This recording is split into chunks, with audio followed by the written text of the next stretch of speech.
IP Senthilkumar என்பவருக்கு வாய்ப்பு கொடுக்கப்பட்டிருக்கிறது. நிலக்கோட்டை தனி தொகுதி அதில் நாகஜோதி என்பதற்கான அந்த வாய்ப்பு என்பது கொடுக்கப்பட்டிருக்கிறது. ஆத்தூர் சட்டமன்ற தொகுதியில் பெரியசாமி அவருக்கான அந்த வாய்ப்பு கொடுக்கப்பட்டிருக்கிறது. தற்போது அமைச்சரவை இடம்பெற்றிருக்கவர் நீண்ட காலமாக திமுகவில் சட்டமன்ற உறுப்பினராக இருந்த நபர் பெரியசாமி. அவர் தற்போது இந்த 2021 திமுக ஆட்சி அமைச்ச போது அமைச்சரவை இடம்பெற்றிருந்தார். அவருக்கான வாய்ப்பு என்பது ஆத்தூர் தொகுதியில் மீண்டும் வழங்கப்பட்டிருக்கிறது. ஒட்டஞ்சத்திரத்தில் சக்கரபாணி அவருக்கு கொடுக்கப்பட்டிருக்கிறது. சக்கரபாணி திமுக அமைச்சராக தற்போது இருக்கக்கூடியவர். ஒட்டஞ்சத்திரம் தொகுதியில் நீண்டகால சட்டமன்ற உறுப்பினராக இருந்தவர். திமுகவில் சக்கரபாணிக்கான அந்த வாய்ப்பு என்பது ஒட்டஞ்சத்திரம் தொகுதியிலே மீண்டும் வழங்கப்பட்டிருக்கிறது.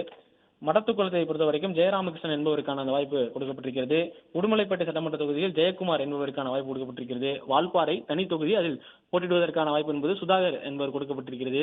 கிணத்துக்கடவு சட்டமன்ற தொகுதியில் சபரி கார்த்திகேயன் என்பவர் போட்டியிடுவதற்கான வாய்ப்பு கொடுக்கப்பட்டிருக்கிறது. கோயம்புத்தூர் தெற்கு அதில் செந்தில் பாலாஜி போட்டியிடுவார் என சொல்லப்பட்டிருக்கிறது. ஏற்கனவே கரூரில் அவர் நிற்பார் என சொல்லப்பட்டிருந்த நிலையில் ஏற்கனவே அங்கு சட்டமன்ற உறுப்பினராக இருந்து அமைச்சரவையில் இடம்பெற்றிருந்தார். அதன் பிறகு அமைச்சரவையிலிருந்து விடுவிக்கப்பட்டார். தற்போது கோயம்புத்தூர் தெற்கு தொகுதியில் செந்தில் பாலாஜி போட்டியிடுவார் என சொல்லப்பட்டிருக்கிறது. தொண்டாமுத்தூர் சட்டமன்ற தொகுதியில் கார்த்திகேயன் போட்டியிடுவார் என சொல்லப்பட்டிருக்கிறது. கோயம்புத்தூர் வடக்கு சட்டமன்ற தொகுதியில் செந்தமிழ் செல்வன் போட்டியிடுவார் என சொல்லப்பட்டிருக்கிறது. சூலூர் சட்டமன்ற தொகுதியில் தளபதி முருகேசன் போட்டியிடுவார் என சொல்லப்பட்டிருக்கிறது. பல்லடம் சட்டமன்ற தொகுதியில் செல்வராஜ் என்பவர் போட்டியிடுவார் என சொல்லப்பட்டிருக்கிறது. திருப்பூர் தெற்கு சட்டமன்ற தொகுதியில் தினேஷ்குமார் என்பவர் போட்டியிடுவார் என சொல்லப்பட்டிருக்கிறது. அவினாசி தனி தொகுதி அதில் கோகிலாமணி என்பவர் போட்டியிடுவார் என சொல்லப்பட்டிருக்கிறது. மேட்டுப்பாளையம் சட்டமன்ற தொகுதியில் கவிதா கல்யாண சுந்தரம் என்பவர் போட்டியிடுவார் என சொல்லப்பட்டிருக்கிறது. குன்னூர் சட்டமன்ற தொகுதியில் ராஜு என்பவர் போட்டியிடுவார் என சொல்லப்பட்டிருக்கிறது. கூடலூர் தனி தொகுதி திராவிடமணி களம் காண்க இருக்கிறார். கோபிச்செட்டிப்பாளையத்தில் நல்ல சிவம் என்பவர் களம் காண இருக்கிறார். அந்தியூரில் சிவபாலன் என்பவர் போட்டியிட இருக்கிறார். பவானியில் சேகர் என்கிற சந்திரசேகர் போட்டியிடுவார் என சொல்லப்பட்டிருக்கிறது. பெருந்துறை சட்டமன்ற தொகுதியில் தோப்பு வெங்கடாச்சலம் போட்டியிடுவார் என சொல்லப்பட்டிருக்கிறது. காங்கேயம் தொகுதியில் மூப்பே சாமிநாதன் நீண்ட காலமாக அந்த சட்டமன்ற தொகுதியில் இருந்து தேர்ந்தெடுக்கப்பட்ட சட்டமன்ற உறுப்பினராக இருக்கிறார். மேலும் திமுகவினுடைய அமைச்சரவை இடம்பெற்றிருக்கக்கூடிய சாமிநாதன் மீண்டும் காங்கேயம் தொகுதியிலே போட்டியிடுவார் என சொல்லப்பட்டிருக்கிறது. தாராபுரம் தனி தொகுதி இந்திராணி என்பவர் திமுகவினுடைய சட்டமன்ற வேட்பாளராக களம் காண இருக்கிறார். ஈரோடு மேற்கு சட்டமன்ற தொகுதியில் முத்துசாமி போட்டியிடுவார் என சொல்லப்பட்டிருக்கிறது. ஈரோடு மேற்கு முத்துசாமி தற்போது அங்கு மீண்டும் வாய்ப்பு அவருக்கு வழங்கப்பட்டிருக்கிறது. முத்துசாமி ஏற்கனவே திமுகவினுடைய அமைச்சரவை இடம்பெற்றக்கூடிய ஒருவராக இருக்கிறார். அவருக்கு ஈரோடு மேற்கு சட்டமன்ற தொகுதியில் போட்டியிடுவதற்கான வாய்ப்பு என்பது வழங்கப்பட்டிருக்கிறது. குமாரபாளையம் சட்டமன்ற தொகுதியில் பாலு என்பவர் களம் காண இருக்கிறார். பாலுக்கான வாய்ப்பு என்பது கொடுக்கப்பட்டிருக்கிறது. பரமத்தி வேலூர் சட்டமன்ற தொகுதியில் மூர்த்தி என்பவர் போட்டியிடுவார் என சொல்லப்பட்டிருக்கிறது. நாமக்கல் சட்டமன்ற தொகுதியில் ராணி என்பதற்கான வாய்ப்பு கொடுக்கப்பட்டிருக்கிறது. சேந்தமங்கலத்தை பொறுத்தவரைக்கும் தனி தொகுதியாக இருக்கிறது. சேந்தமங்கலத்தில் சட்டமன்ற வேட்பாளராக திமுக சார்பில் பூமலர் என்பவர் களம் காண இருக்கிறார். கிட்டத்தட்ட 64 வேட்பாளர்களை இன்று திமுக தலைமை அறிவித்திருக்கிறது. தமிழகத்தில் நடைபெறக்கூடிய இந்த சட்டமன்ற தேர்தலில் 234 தொகுதிகளில் 70 தொகுதிகளை கூட்டணி கட்சிகளுக்கு திமுக கொடுத்திருந்தது. மீதம் இருக்கக்கூடிய 164 தொகுதிகளில் நேரடியாக திமுக களம் காண்கிறது. அதற்கான வேட்பாளர்கள் எந்தெந்த தொகுதியில் எந்தெந்த வேட்பாளர்கள் என்கின்ற அறிவிப்பையும் திமுக தலைமை வெளியிட்டிருக்கிறது. 164 தொகுதிகள் எவை, அவற்றில் போட்டியிடக்கூடிய வேட்பாளர்கள் யார் என்பதெல்லாம் தமிழ்நாடு முதலமைச்சர் மு.க. ஸ்டாலின் அவர்கள் தெரிவித்திருந்தார்.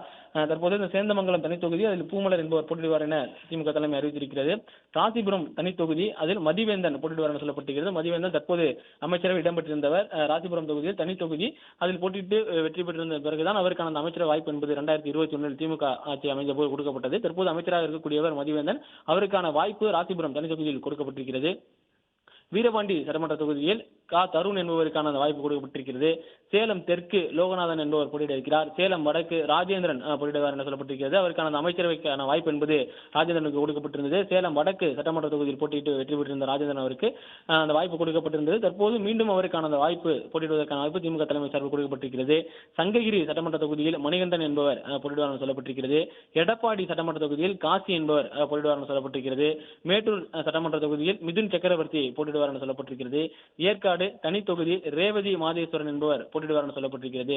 கெங்கவல்லி தனி தொகுதி அதில் சின்னதுரை என்பவர் போட்டியிடுவார் என சொல்லப்பட்டிருக்கிறது. சங்கராபுரம் சட்டமன்ற தொகுதியில் உதயசூரியன் என்பவர் போட்டியிடுவார் என அறிவிக்கப்பட்டிருக்கிறது.